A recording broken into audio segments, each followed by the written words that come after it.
పాకిస్తాన్‌లోనో లేదంటే ఇంకొక దేశాల్లోనో ఎక్కడో ఉన్నటువంటి టెర్రరిస్టుల గురించి మనం వదిలేద్దాం. కానీ ఇండియాలోనే ఉంటూ, ఇండియాలోనే స్వేచ్ఛా వాయువులను పీల్చుకుంటూ లక్షల కోట్ల రూపాయల ఆస్తుల్ని సంపాదించుకుంటూ అధికారికంగా ఎంపీలు, ఎమ్మెల్యేలు అయ్యి హోదాలను అనుభవిస్తున్నటువంటి వ్యక్తులు ఎంతోమంది ఉన్నారింకా.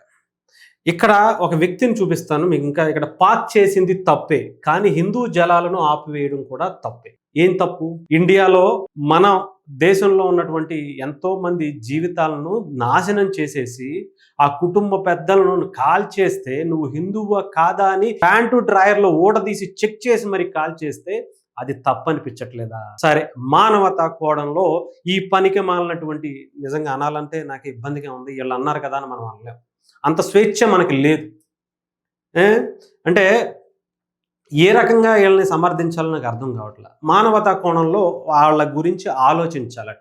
మరి అదే మానవత్వం ఆ కసాయి టెర్రరిస్టులకి మన కుటుంబాలని, చిన్న పిల్ల ఉంది సార్, 2 సంవత్సరాల పాప ఉంది, దయచేసి నా భర్తని వదిలేయండి అంటే వదలని ఒక కసాయి వ్యక్తి టెర్రరిస్టు ఆ తండ్రిని చంపేస్తే, నన్ను కూడా చంపేయండి సార్ అంటే నిన్ను చంపను, నీ కుటుంబంలో పెద్ద చచ్చిపోతే ఎంత బాధ ఉంటుందో నువ్వు జీవితాంతం నీ పిల్లలందరూ కూడా అనుభవించాలి కదా, బాధ తెలుస్తుంది అని చంపేసి ఈ విషయం మళ్ళీ నువ్వు వెళ్ళి మోదీకి చెప్పుకో అని చెప్పినటువంటి కసాయి నా కొడుకుల గురించి కూడా ఇంకా సాఫ్ట్ కార్నర్లో మానవతా కోణంలో ఆలోచించాలి అంటే ఇంకా ఇంతకన్నా చేతగాని తను గాజులు వేసుకుని కూర్చోవటం బెటర్ ఏమి. ఇంట్లో చీరలు సార్లకు పంపించి శుభ్రంగా ఇలాంటి వాళ్ళకి గాజులు వేసి ఇంట్లో కూర్చోబెట్టడం అయితే నాకు బెటర్ అనిపిస్తుంది. వ్యక్తి ఎవరో కూడా చూపిస్తాను. సోకాల్డ్ మాజీ ఎంపీ హర్ష కుమార్ గారు, ఈయన ఎంపీ అయ్యారు హిందువుల ఓట్లతోనే, క్రిస్టియానిటీ ఓట్లతోనే. ఆయనకి ఎంపీ అయినా, గతంలో రాజకీయంగా ఏ పదవి వచ్చినా, కొన్ని కోట్ల రూపాయలు సంపాదించినా, ఆయన కొడుకులు పిల్లలు అందరూ కూడా తరగని ఆస్తిని సంపాదించుకుందన్న ఈ భారతదేశంలో ఉన్నటువంటి దాన్నే. ఇంత మానవతా కోణంలో ఇంకా ఆలోచించి వాళ్ళకి ఆపేయాలి, ఆపకూడదు అంటే ఏం చెయ్యాలో చెప్పాలి. అంటే ఎన్నో బాంబు దాడులు చేపించుకుని ఎంతోమంది సైనికులు ప్రాణాలు తీసేసి ఎంతోమంది సాధారణ ప్రజలు హైదరాబాద్లో బాంబ్ బ్లాస్టులు జరిగినప్పుడు కానీ, గోగుల్చాట్లో బాంబ్ బ్లాస్టులు జరిగినప్పుడు కానీ, ముంబైలో జరిగినప్పుడు కానీ ఇవన్నీ ఈ మనిషికి కనిపించవా? అంటే మానవతా కోణంలో ఏమన్నా ఆలోచించాలా? నిజంగా ఇలాంటి మనుషులు ఉన్నటువంటి ఈ రాష్ట్రంలో, ఈ తెలుగు రాష్ట్రాల్లో ఇలాంటి వ్యక్తుల గురించి మాట్లాడడం కూడా చాలా అసహ్యంగా, అవమానకరంగా ఫీల్ అవుతున్నాను నేనైతే. ఇలాంటి వ్యక్తులు ఎందుకు ఇక్కడ అలా పుట్టారా ఈ భారతదేశంలో అనిపిస్తుంది.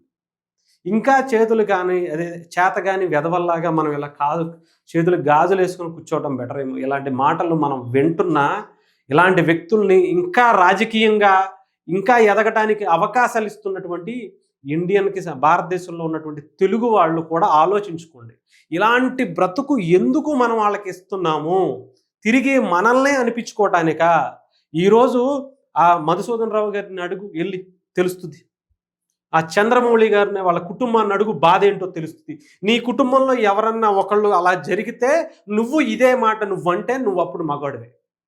నువ్వు నిజంగానే నీకంటూ ఇంక అసలు ఇంకా నీకు చెప్పాల్సిన అవసరం లేదు. నువ్వు చూడు, నీ కుటుంబంలోనో నీ పిల్లల్లో ఎవరో ఒకళ్ళు కనుక ఇదే పరిస్థితుల్లో ఉంటే నువ్వు ఇదే మాట, నువ్వు తప్పు లేదు, హిందూ జలాలను ఆపటం అనేది తప్పు అని చెప్పి నువ్వు మాట్లాడను. ఏం మాట్లాడుతున్నారు అసలు? ఏంటి ఈ సమాజంలో ఇలాంటి వ్యక్తులు, అసలు ఎక్కడో టెర్రరిస్టులు కాదు, వీళ్ళందరూ కూడా టెర్రరిస్టులని సానుభూతి పరంగా తెలియజేస్తున్నటువంటి వ్యక్తులే. వీళ్ళు కూడా టెర్రరిస్టులే.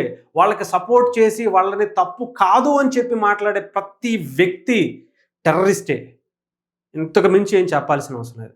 ఇలాంటి వాళ్ళకి రాజకీయంగా ఎదిగే అవకాశాలు కల్పిస్తే భారతదేశాన్ని విచ్ఛిన్నం చేయడానికి వీళ్ళు ఎన్ని కుట్రలు పన్నుతారో మనం రీసెంట్గా పాస్టర్ ప్రవీణ్ పగడాలకి సంబంధించినటువంటి ఇష్యూలో యాక్సిడెంట్ అయ్యి చనిపోతే హిందువుల మీద రాజకీయంగా వాడుకోవటం కోసం ఈయన మాత్రం, మిగతా వాళ్ళ సంగతి వదిలేద్దాం, హర్ష కుమార్ గారు మాత్రం ఆయన పన్నినటువంటి కుట్రలు ఇన్ని కాదు. ఇలాంటి వ్యక్తి నిజంగా ఒక ఎంపీ అయ్యి అక్కడ ఉన్నటువంటి ఆ నియోజకవర్గానికి ఏం చేస్తాడో మీరే ఆలోచించుకోండి. ఒక టెర్రరిస్టు ఇక్కడికి రావటానికి ఈయన ఎంత సహకరిస్తాడో ఆలోచించుకోండి. ఒక టెర్రరిస్టు 100 మందిని చంపేసిన తర్వాత కూడా క్షమాభిక్ష కోసం ఇలాంటి వ్యక్తులే అతనికి షెల్టర్ ఇచ్చేటువంటి పరిస్థితులు మన భారతదేశంలో ఇలాంటి మన మధ్య తిరుగుతున్నటువంటి ఇలాంటి టెర్రరిస్టులే ఉన్నారు.